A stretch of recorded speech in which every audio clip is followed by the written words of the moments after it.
The Great Hall of the Galactic Council stretched for miles in every direction.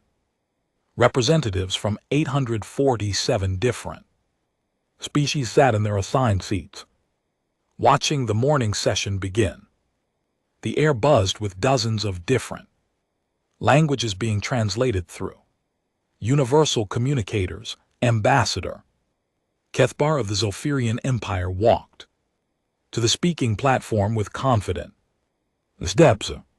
His purple skin gleamed under the artificial lights and his forearms moved with practiced grace.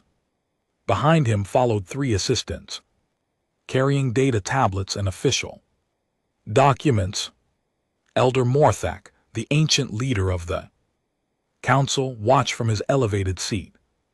His wrinkled face showed no emotion, but his 4 black eyes tracked every movement the Zolfirian made. The elder had seen many young species make foolish decisions over his 1,000 years of life.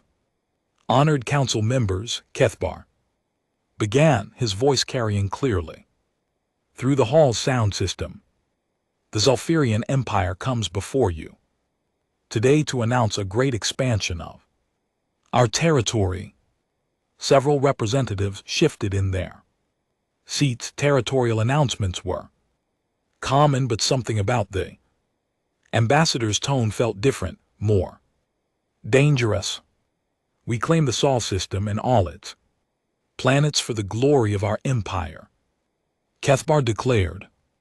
The primitive species living there will be relocated to suitable worlds where they can serve useful purposes. The hall fell completely silent. Dr. Yelandra, the council's chief archivist, dropped her data pad. It clattered loudly on the floor, the sound echoing through the quiet chamber. Her tentacles began changing from their normal blue color to pale white, sign of extreme shock in her species. The representative from the Altharian Federation, a tall being with crystal-like skin, began typing rapidly on his console. Warning, lights blinked as he accessed the restricted historical databases. His movements became more frantic with each piece of information he found. Ambassador Kethbar, Elder Morthak said slowly, his ancient voice careful and measured. Perhaps you could clarify which system you are referring to. There are many systems with that designation. Kethar smiled, showing rows of sharp teeth. The system containing the planet called Earth, of course. The one inhabited by the creatures that call themselves humans. A sound like breaking glass came from the Vectari representative. The crystalline being's entire body shifted from its normal clear color to deep red. In Vectari culture, this color meant danger so extreme that death was certain. Are you insane? The words came from Ambassador Technol of the Hegemony Worlds. The large bear-like creature stood up from his seat, his fur standing on end. Do you have any idea what you're suggesting? Kethar's smile grew wider. I'm suggesting that we take what belongs to us by right of superior strength. Humans are barely beyond their planet's atmosphere. They have no real military force. They cannot possibly resist the might of our war fleets. Sit down, Technol, Elder Mortax said quietly. The bear-like ambassador reluctantly returned to his seat, but his claws remained extended. Dr. Yalandra raised one of her tentacles. Elder, permission to access historical files for the council's review. Denied, Mortax replied immediately. That information is classified for good reason. The Quinter representative, a floating, jellyfish-like being, pulsed with orange light. Ambassador Kethar, has your government researched this decision thoroughly? Have you consulted the available records? We have reviewed all necessary military intelligence, Kethar replied, dismissively. The humans possess no technology that threatens our forces. Their largest ships are barely capable of reaching their own system's edge. They are insects compared to the power of the Zephyrian Empire. Military intelligence, whispered the representative from the Sage Collective. He speaks only of military intelligence. Elder Morthak stood up slowly, his old joints creaking. The hall fell silent again as all eyes turned to him. Ambassador Kethvar, I will ask you one final time. Are you absolutely certain your empire wishes to proceed with this action? Absolutely certain, Kethvar replied without hesitation. The Zephyrian Empire has conquered 43 species in the last century. We have war fleets that have never known defeat. One primitive world will not change that record. The elder's expression remained neutral, but those who knew him well could see sadness in his ancient eyes. Very well. The Council acknowledges your empire's declaration. We will not interfere in this matter. Will you not support our righteous expansion? Kethvar asked, surprised by the neutral response. The Galactic Council will not support this action, Morthax replied firmly.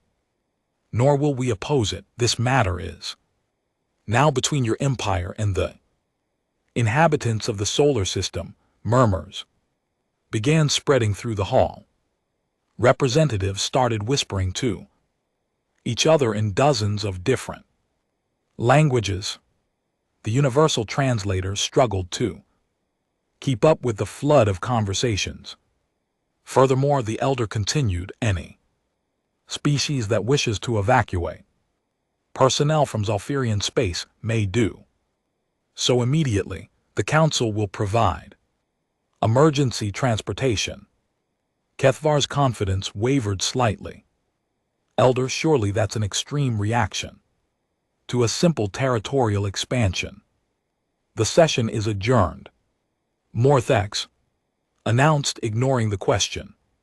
He struck his ceremonial gong 3 times, the sound reverberating through the massive hall as representatives began filing out. Conversations grew louder and more urgent. Many were already contacting their home governments, warning them to prepare for what was coming. Dr. Yalindra approached Elder Morthax's platform. Elder, should I prepare the memorial archives? The old being looked at her with tired eyes. Yes, begin with the standard template. For extinct civilizations, I fear the Zephyrian Empire will need them soon. How long do you think they have? She asked quietly. Their fleet is already assembling, Morthak replied. Based on their usual mobilization patterns, they'll reach Earth system within 2 standard months. After that, he paused, his expression growing darker. I estimate the Zephyrian Empire has perhaps 6 months of existence remaining. Should we warn them? They've been warned. The historical files exist for a reason. Every species in this council knows why certain worlds are left alone. Morthak began walking toward his private chambers.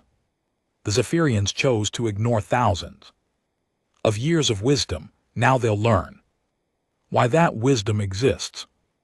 Meanwhile, Kethvar stood alone on the speaking platform, confusion replacing his earlier confidence. The reaction from the council made no sense. He had expected either support or opposition, not this strange neutral withdrawal. His communication device chimed. Message from his emperor appeared on the screen. Excellent work, Ambassador. Our war fleets are mobilizing as Planned, soon the Zephyrian Empire will control the Sol system and demonstrate our power to the galaxy. Kethbar smiled again, his confidence returning. The Council's strange behavior didn't matter. The Zephyrian military had never failed before. One primitive world would not break their perfect record. As he left the hall, he didn't notice Dr. Yilindra making copies of certain restricted files, nor did he see the Altarian representative sending urgent warnings to governments across in the galaxy. He missed the emergency sessions being called by dozens of species, all discussing the same topic: evacuation procedures and humanitarian aid for Zephyrian civilians. The galaxy was preparing for what would come next. But Kethbar walked away, still believing his empire had chosen an easy victory. He would learn the truth soon enough. Dr. Yalindra's tentacles moved quickly across the archive console. Her species didn't need sleep, which made her perfect for the job of council archivist. Tonight she worked alone in the vast underground storage facility beneath the council chambers. The restricted files floated in the air.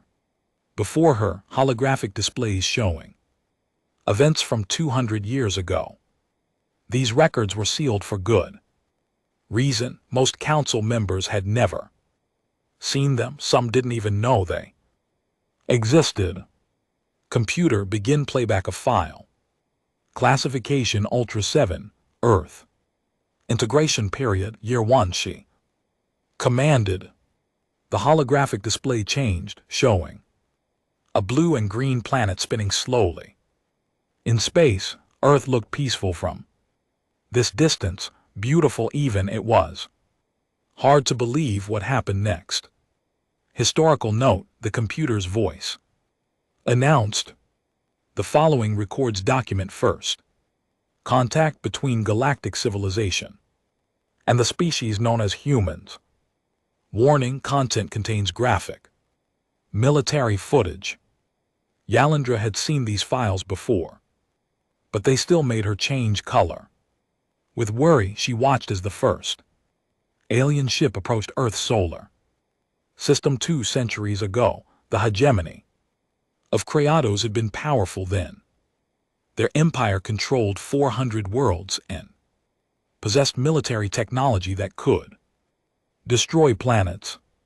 They viewed humans as primitive creatures barely capable of space flight. Display the hegemony's initial assessment report. Yalindra requested. Words appeared in the air, translated from the ancient Kratos language. Species designation: human shows. Basic tool use and simple electronics. Military capacity: negligible. Recommend. Standard conquest protocol: estimated resistance duration: 72 hours maximum. The archivist's tentacles curled with dark humor. 72 hours. The hegemony had been so confident. Begin playback of battle footage. Luna. Orbital stations. The scene changed to show space around Earth's moon. Massive hegemony warships hung in the darkness. Like metal mountains, their weapons could crack moons in half. Below them, tiny human ships moved like insects around a giant. The attack began exactly as expected.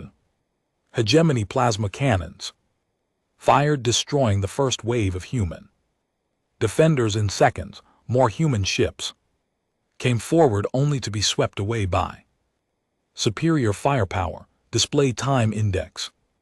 Battle plus 6 hours. The footage jumped forward. Now something was different. The human ships moved strangely, not following normal military patterns. They attacked from unexpected angles, used debris as cover, and seemed to ignore damage that should have disabled them. Display intercepted. Human communications battle plus 12 hours. A crackling voice filled the archive chamber, speaking in the ancient human language called English. All stations, this is Admiral Rodriguez. Pattern analysis complete. Their weapons recharge every 47 seconds. Their ships turn slowly to the left. Adjust attack runs accordingly. Yalandra paused the playback. This was the moment that changed everything. The humans had been losing badly, but instead of surrendering, they studied their enemies. In the middle of battle, while their friends died around them, they learned. Continue playback. The next scene showed human tactics changing rapidly. Ships that had been flying straight into enemy fire now moved in complex patterns. They avoided the strongest weapons and targeted weak points that shouldn't have been visible to primitive sensors. Display time index. Battle plus 18 hours. Now the human ships looked different. They carried strange weapons that weren't there before. Jury-rigged devices built from battlefield salvage, energy weapons that fired in unusual patterns. The hegemony shields couldn't stop. Computer explained the human modifications recorded during this period. Analysis indicates human forces modified their weapon systems 17 times during active combat. New designs were tested, refined, and distributed to other ships within hours. This adaptation rate exceeded all known military databases. The footage continued. By the 24th hour, hegemony forces were retreating from several positions. Their commanders sent confused reports. Human resistance exceeds all projections. Request immediate reinforcements. Display the Hegemony Command Council. Meeting Day 3. The scene showed alien beings seated around a large table. They looked like giant beetles with multiple arms. Their voices were translated into standard galactic language. General Thakvar, report on Earth conquest. Progress. Sir, we have encountered unexpected resistance. The humans appear to be adapting to our tactics. Adapting. They are primitives with chemical rockets. Yes, sir. However, they have now deployed weapons that our databases cannot identify. Our technical teams believe the humans are modifying captured equipment. Impossible. Their technology level cannot support such modifications. Nevertheless, sir, we have lost 18 capital ships in the last day. The humans seem to learn from each engagement. Yalandra fast-forwarded through the next several weeks. The pattern was clear. Every day human resistance grew stronger. Every battle they performed better. They used captured hegemony technology in ways its original creators had never imagined. Display final battle footage. Kratos' home system. The scene changed dramatically. Now, human ships filled the space around the hegemony's home world. But these weren't the small primitive vessels from the beginning. These ships were larger, more advanced, and covered with weapons that shouldn't exist. Computer analyzed the human fleet composition at this battle. Human forces consist of 40% original human technology, 35% modified hegemony equipment, and 25% unknown design. Origin. Warning: some weapon systems appear to exceed current galactic technology standards. The archivist watched as human forces systematically dismantled the hegemony's home defense fleet. There was no anger in their movements, no unnecessary destruction. They moved like surgeons, cutting away only what needed to be removed. Display. The D-hegemony surrender transmission. Voice filled the chamber, broken and defeated. Human forces, this is hegemony. Prime command, we surrender. Unconditionally, we request mercy for our civilian populations. The human response came immediately. Hegemony command, this is Fleet Admiral Chen, surrender accepted. Civilian populations will not be harmed. Military forces will be disarmed and military production facilities will be dismantled. You have our word that your species will survive this war, and they had kept that promise. The beetle-like Kratos still existed, living peacefully on agricultural worlds under human protection. They were farmers now, not warriors. Some said they were happier than they had ever been. Display summary of subsequent conflicts. Devourers of second invasion. Collective zone war. More footage filled the air. 2 other species had made the same mistake, attacking Earth after seeing the hegemony's defeat. Both had been certain they could succeed where others failed. The Devourers had lasted 8 months. Collective zone, with their hive mind coordination, had managed almost a full year. Both met the same fate, complete military defeat followed by peaceful integration into human protected space. Computer, current status of species that attacked Earth during integration. Period. All 3 species remain extant. Kratos, 47 agricultural worlds. Population stable. Second, 12 mining colonies, population growing. Zon, collective 18 research stations. Specialized in galactic communication.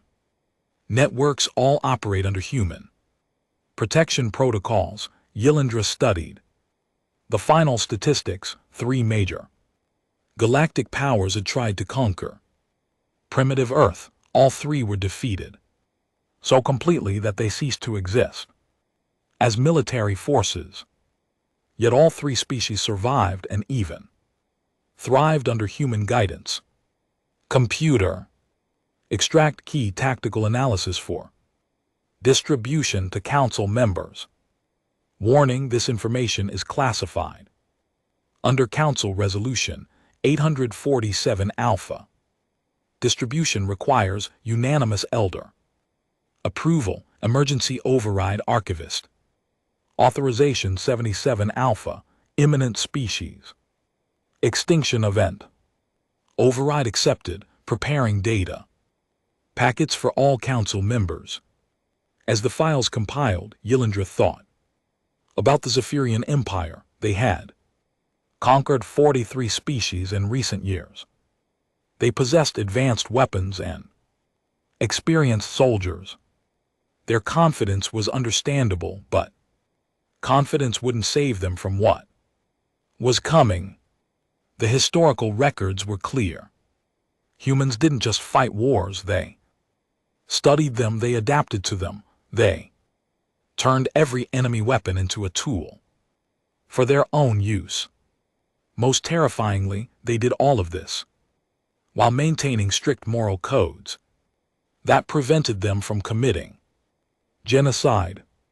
The Zephyrians would discover that losing to humans was worse than dying.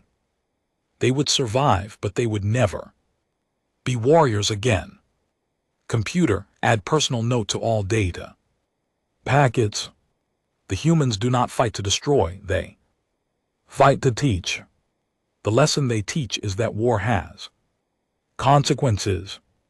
Some consequences last forever. The data packets shot out across the galaxy, carrying warnings to every civilized species.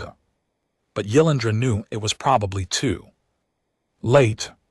The Zephyrian war fleets were already moving toward Earth. Soon the galaxy would witness another demonstration of why humans were left alone.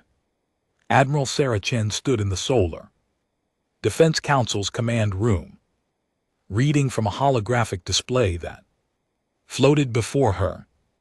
The message from the Zephyrian Empire glowed with official seals and threatening language. "Ladies and gentlemen," she said to the assembled military leaders, "we have received an ultimatum from the Zephyrian Empire. They demand our immediate surrender and relocation from all human colonies. We have 72 hours to respond." General Marcus Webb, his face scarred from the Titan mining conflicts 20 years ago, actually started laughing. The sound echoed through the quiet room, causing several officers to turn and stare at him, something amusing about the situation. "General," Admiral Chen asked. Webb wiped tears from his eyes. "Sorry, Admiral, it's just another species that doesn't know their history." "Ma'am, permission to respond to this threat?" Chen nodded slowly. "Granted, keep it simple." Webb activated the communication system. "This is General Marcus Webb of the Solar Defense Force responding to Zephyrian Empire ultimatum received. Today. Message received. Response is no. Earth Defense Forces mobilizing.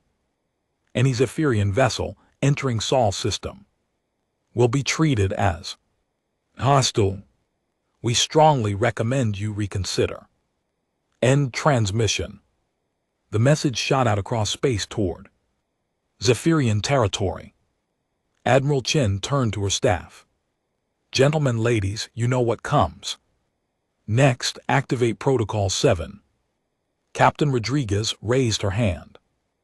"Admiral, are we sure we want to go straight to 7? That's usually reserved for extinction-level threats."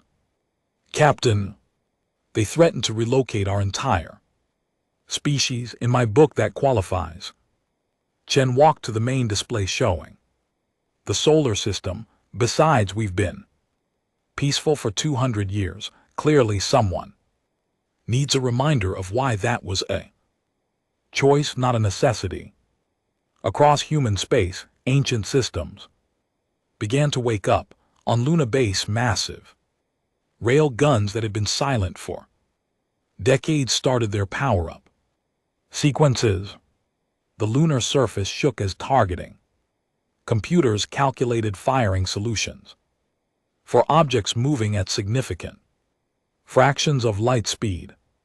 Colonel Martinez, commander of Luna Base, watched readouts scroll across his screens. "All railgun batteries report ready status. Ammunition fabrication at maximum output. Sir, we'll have enough kinetic rounds to level a continent within 6 hours." In the asteroid belt, mining ships received new orders. Captain Singh read the message twice before believing it.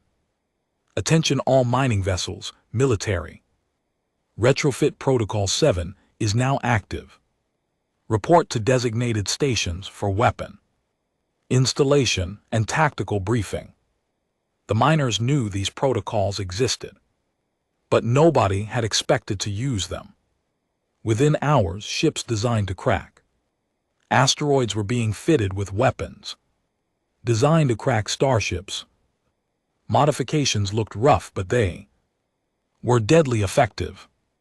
"This is Mining Vessel Prospector calling. Belt Command," Captain Singh reported. "Retrofit complete, sir. These weapons are intense. Are we sure we need this much firepower?" "Prospector, you're not fighting other miners anymore. These weapons are designed for military capital ships. Use them accordingly." Mars Command buzzed with activity as Commander Park activated systems that had been maintained but never used. The Red Planet's orbital defense platforms came online, one by one, their weapon arrays tracking toward deep space.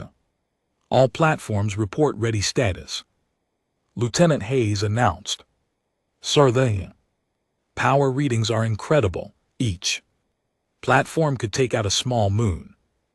Lieutenant, remember that we're potentially facing an empire that controls hundreds of worlds. They won't be bringing small ships. Commander Park studied tactical displays, showing enemy fleet estimates. Make sure every platform has backup power and enough ammunition for extended engagement, but the most significant change happened when Admiral Chen sent out a specific communication code that hadn't been used in 50 years, deep in space beyond the edges of mapped territory. Human exploration vessels received the message.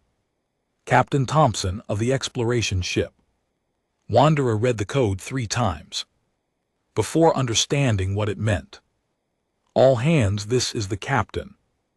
We've received a code 7 military recall. We're going home, and we're going home ready for war.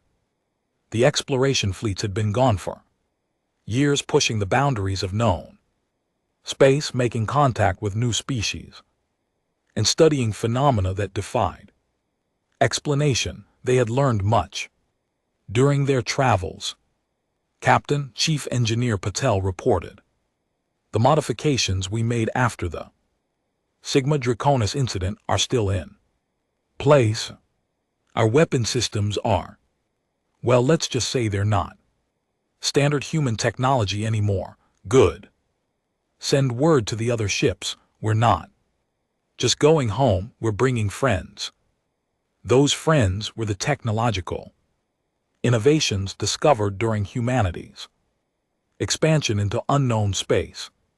Weapon systems based on principles learned from long-dead civilizations, defensive technologies that bent the laws of physics, engines that could make ships appear anywhere in the galaxy within hours. Earth's orbital defense grid activate. Next, satellites that looked like simple communication relays revealed their true purpose. Weapon platforms that had been disguised as asteroid mining stations powered up. The planet was surrounded by enough firepower to destroy an entire battle fleet. Admiral, reported Colonel Kim from Earth Defense Station Alpha. All orbital platforms are active. We have complete coverage of every approach vector to Earth. Nothing larger than a meteorite can reach the planet without our permission. Meanwhile, human colonies throughout space receive their own orders. Every settlement, every mining operation, every research station activated their local defense systems. What looked like peaceful civilian infrastructure revealed hidden military capabilities. On New California, the largest human colony world, Governor Harrison addressed his Security Council. People, we've maintained peace for 2 centuries through strength. Now we demonstrate what that strength looks like. The colony's civilian factories began producing military equipment with frightening efficiency. Automated systems that usually build farming equipment switched to manufacturing weapons. Transport ships became troop carriers. Even the smallest settlements prepared for war. Governor, reported Security Chief Adams. We have enough local production capacity to outfit a small army within a week. Our civilian pilots are training on military flight patterns, sir. Our farmers are requesting heavy weapons training. Grant all requests. If the Zephyrians want to relocate us, they'll discover that every human civilian is a potential soldier. Back on Earth, Admiral Chen watched reports flow in from across human space. The numbers were staggering. Hundreds of thousands of ships, millions of personnel, enough weapons to fight a galactic war. Admiral General Webb reported. Mobilization is ahead of schedule. We'll be at full military readiness in 48 hours. Our deep space fleets are already heading home. Estimated arrival time 6 weeks. Chen nodded, then activated her personal communicator. Get me a channel to Galactic Council headquarters. Minutes later, Elder Morthak appeared on the communication screen. His ancient face showed no surprise at the contact. Admiral Chen, he said calmly, I trust you received the Zephyrian ultimatum. We did, Elder. I wanted to inform the Council that humanity will be defending itself. We have no quarrel with other galactic species, but we will not relocate. I expected nothing else. Admiral, the Council will not interfere in this conflict. However, I feel obligated to mention that the Zephyrian Empire controls significant territory. Chen's expression hardened. Elder, respectfully, the size of their empire is irrelevant. They threatened our families. That was their mistake. Indeed. Admiral, I must ask, will you be conducting this war according to established protocols?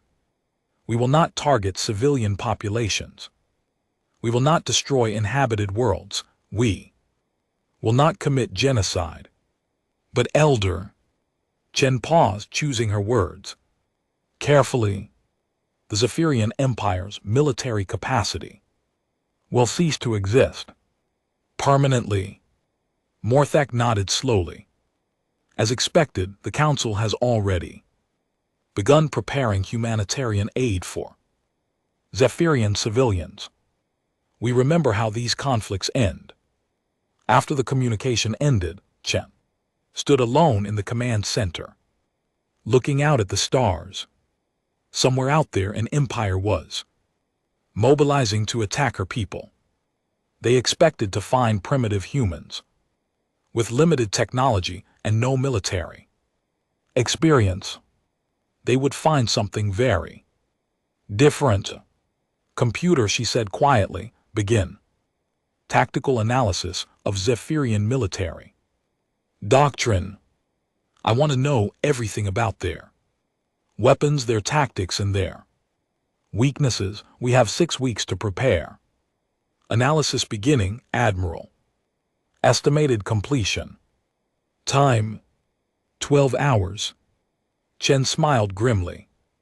12 hours to understand an enemy that had been fighting wars for centuries.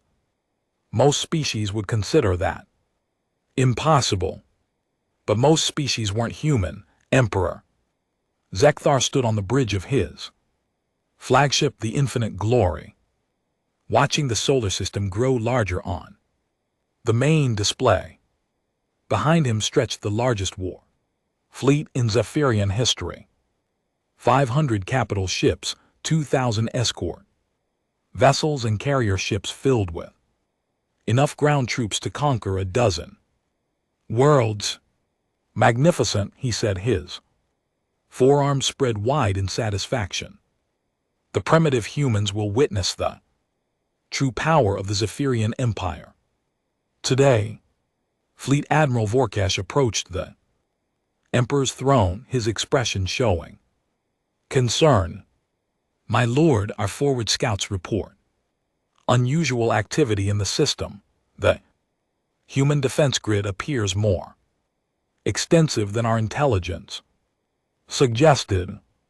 The Emperor waved dismissively. Admiral, we have destroyed fleets 10 times larger than anything these primitives could assemble. Their entire species barely occupies one star system. What possible threat could they pose? Yes, my lord, however, I recommend caution.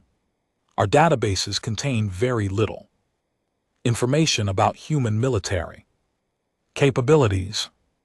Because they have no military capabilities worth recording, Zekthar activated the communication system. This is Emperor Zekthar of the Zephyrian Empire to human military. Command, you have one final opportunity to surrender peacefully. Submit to our rule and your species will be relocated to suitable worlds where you can serve productive purposes. Response came from Earth Defense Station. Alpha, spoken by a calm female voice. This is Admiral Saracen, Solar Defense. Force. Emperor Zekthar, you have entered Sol. System with hostile intent, you have one opportunity to withdraw your forces. This is your only warning. Zekthar's laughter echoed across the bridge. Admiral Chen, you face the might of 1,000 worlds. Your tiny ships cannot possibly. The transmission cut off as warning alarms began blaring. Throughout the flagship, tactical displays showed new contacts appearing. Throughout the system, hundreds of them, thousands of them. Admiral Vorkesh. The Emperor snapped, "What is happening, sir?" The Admiral replied, studying his instruments with growing alarm. Human reinforcements are arriving. Multiple fleets dropping out of hyperspace in coordinated formation around our position. Reinforcements from where? The tactical officer's voice carried a note of panic. Sir, these aren't reinforcements from other colonies. These are ships we've never seen before. They're not in our databases, and sir, they're not using standard human technology. On the main display, the arriving human fleet took formation with precision that impressed the Zephyrian military observers. But these vessels looked wrong somehow. They were larger than the exploration ships that had left Earth years ago, and they carried weapons that didn't match any known human designs. Analysis report. Forecast demanded, sir. Preliminary scans show human vessels carrying weapon systems of unknown origin. Energy signatures don't match our database of galactic technology. Some of these ships appear to be using technology that exceeds current theoretical limits. Emperor Zekthar stared at the display, his confidence beginning to waver. That's impossible. Humans are barely past chemical rocket stage. They cannot possess advanced technology. The answer came from Captain Thompson, aboard the human vessel Wanderer, Zephyrian flagship. This is Captain Thompson, Deep Space Exploration Fleet. You're partially correct. We didn't develop this technology ourselves. We found it. Some we traded for, some we took from species that made the mistake of attacking our exploration vessels. Some we learned from civilizations that died out millions of years ago. Another human captain's voice joined the communication. This is Captain Patel, Sigma Squadron. We've been exploring the galaxy for the past 8 years. We've seen things you wouldn't believe. Learned things your empire never imagined existed. Made friends with species that your databases have never heard of. And made enemies, added a third voice from the human fleet of species that thought they could prey on lone human ships. We brought back their technology too. On the infinite, glorious bridge, the tactical analysis continued to deliver impossible news. Weapons that fired faster than light, defensive shields that seemed to ignore the laws of physics, engine systems that allowed instant travel across galactic distances. Sir, the tactical officer reported, his voice shaking. We're not just outnumbered, their ships are using weapons we don't recognize. Our databases have no countermeasures for 60% of what they're carrying. Emperor Zekthar, activated his personal communicator, calling the other ships in his fleet. All commanders report current tactical assessment. The responses came quickly, and none brought good news. Imperial Command, this is Battleship Dominator. We count at least 3,000 human vessels. Many appear to be armed with exotic weapon systems. Command, this is Carrier. Group 7, the humans have established a defensive perimeter around their entire system. Every approach vector is covered by overlapping fields of fire. Imperial Command, this is Admiral Kresh. Aboard the destroyer. My lord, we're detecting massive energy buildups throughout the system. The humans appear to have weaponized their entire solar system. The most disturbing report came from the fleet's intelligence ship. My lord, we're detecting what appears to be artificially modified asteroids. Throughout the system, they're not natural formations. The humans have turned space debris into weapons platforms. Admiral Vorkesh studied the tactical display with professional interest.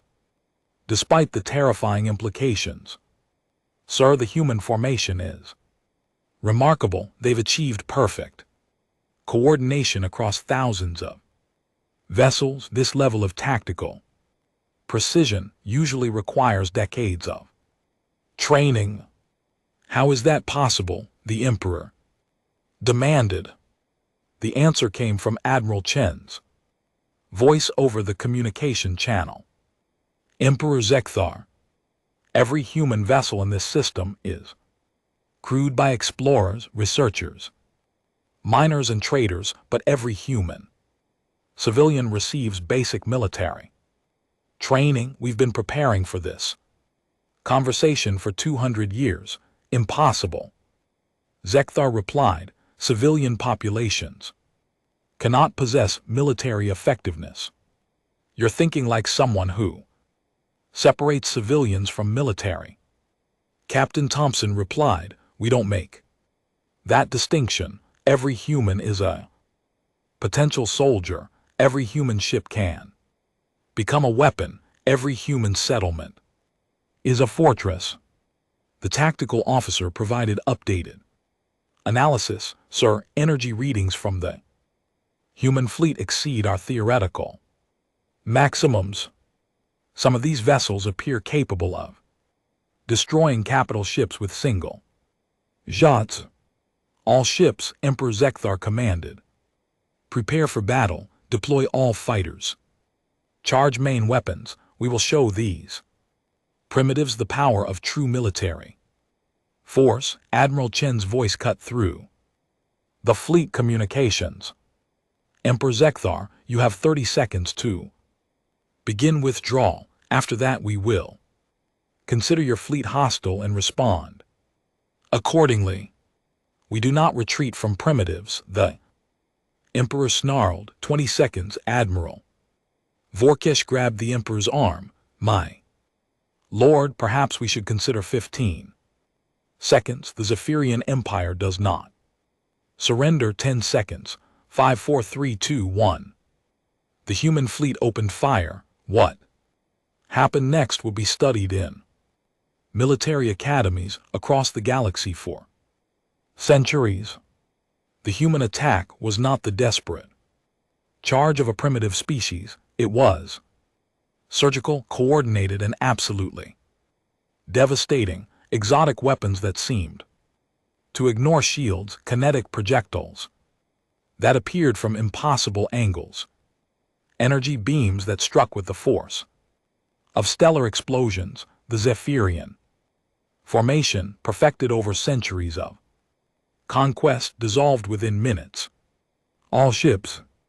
Emperor Zekthar screamed into his communicator, focus fire on their command vessel, destroy their leadership. The response came from dozens of his captains simultaneously.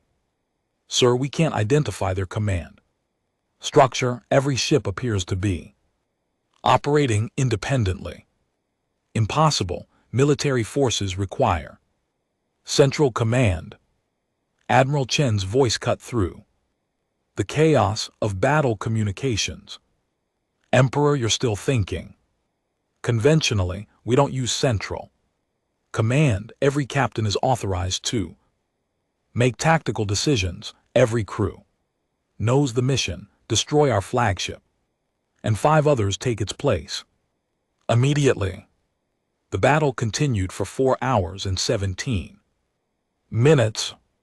When it ended, the Infinite Glory floated alone in space, its engines disabled and weapons offline. Around it drifted the wreckage of the greatest war fleet the Zephyrian Empire had ever assembled. Emperor Zekthar sat in his damaged throne, staring at the tactical display that now showed thousands of human vessels surrounding his crippled flagship.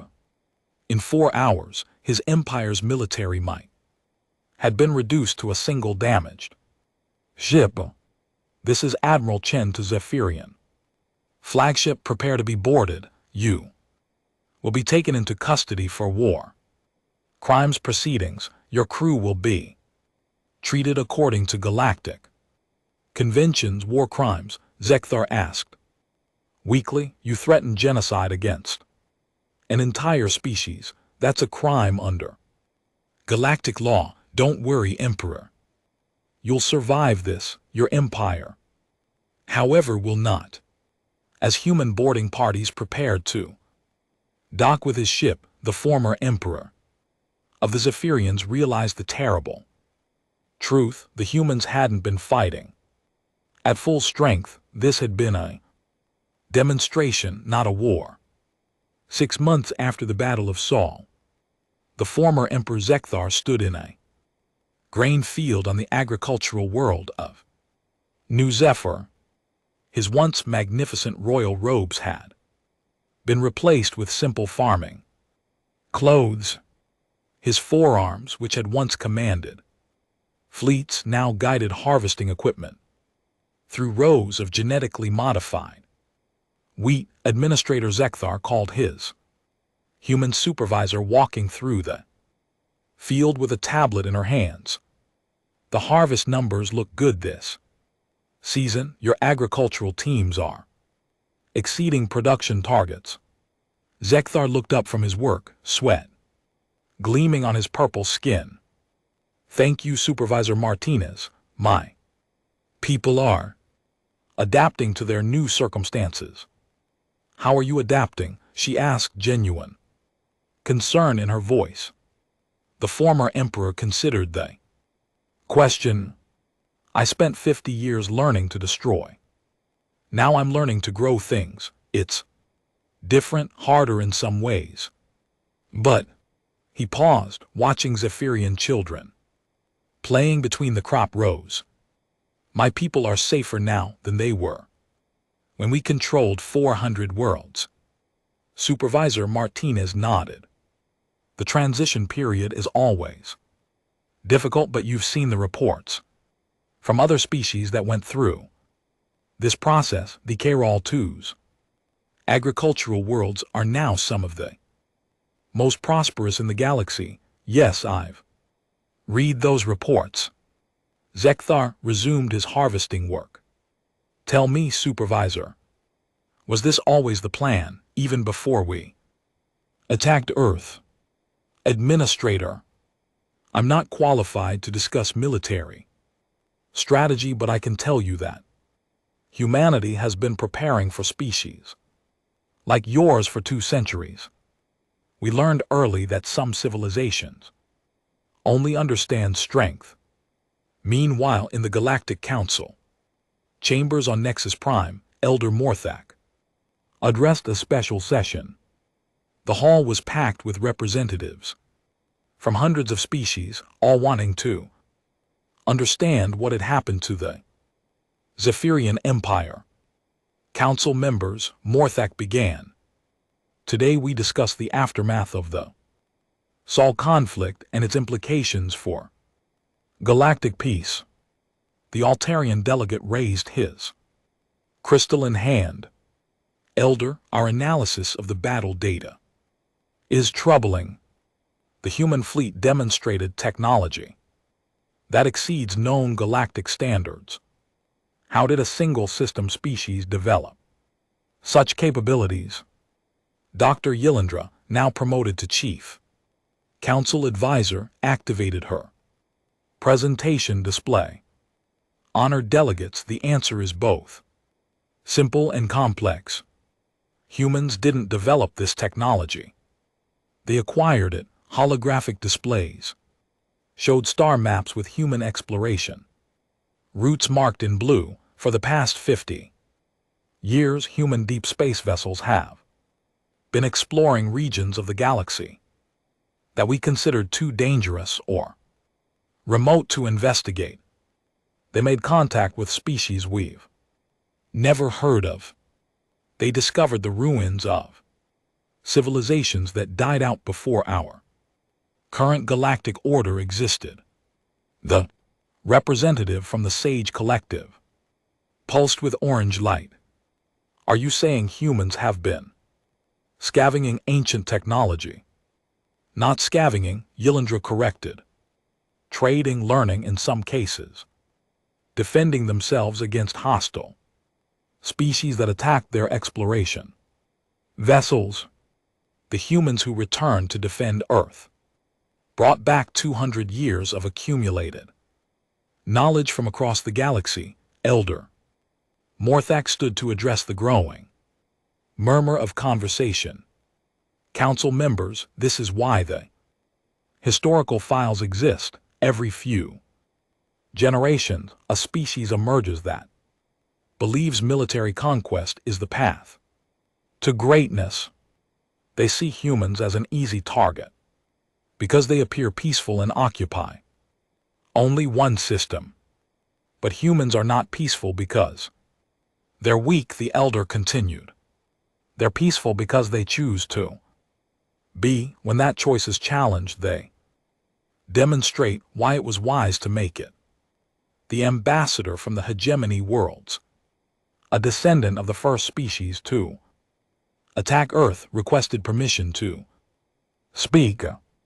Elder, my people have lived under human protection for 2 centuries.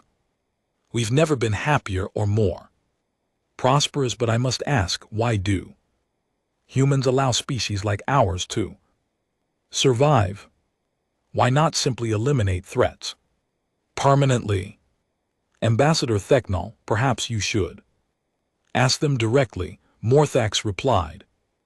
I believe Admiral Chen is joining us today. The main display activated, showing Admiral Sarah Chen aboard her flagship in Earth orbit. Her uniform showed the wear of recent combat, but her expression was calm and professional. Council members, she said without preamble, humanity received many questions about our response to the Zephyrian invasion. I'm here to provide answers. The Quinter representative floated forward. Admiral Chen, your forces demonstrated capability far exceeding known human technology. Many species are concerned about the implications. Concerned? Chen replied. Good, you should be concerned. For 200 years we've maintained peaceful relations with all galactic species. We've traded fairly, shared medical technology, and contributed to galactic culture. In return, we asked only to be left alone. The Zephyrian Empire chose to ignore that arrangement. They threatened to relocate our entire species. That was unacceptable. The Vectari representative shifted to deep blue, their color of curiosity. Admiral, your exploration fleets possess technology that our best scientists cannot explain. How did you acquire such capabilities? Chen's expression hardened slightly. Representative, for 50 years our people have been exploring the dark spaces between stars.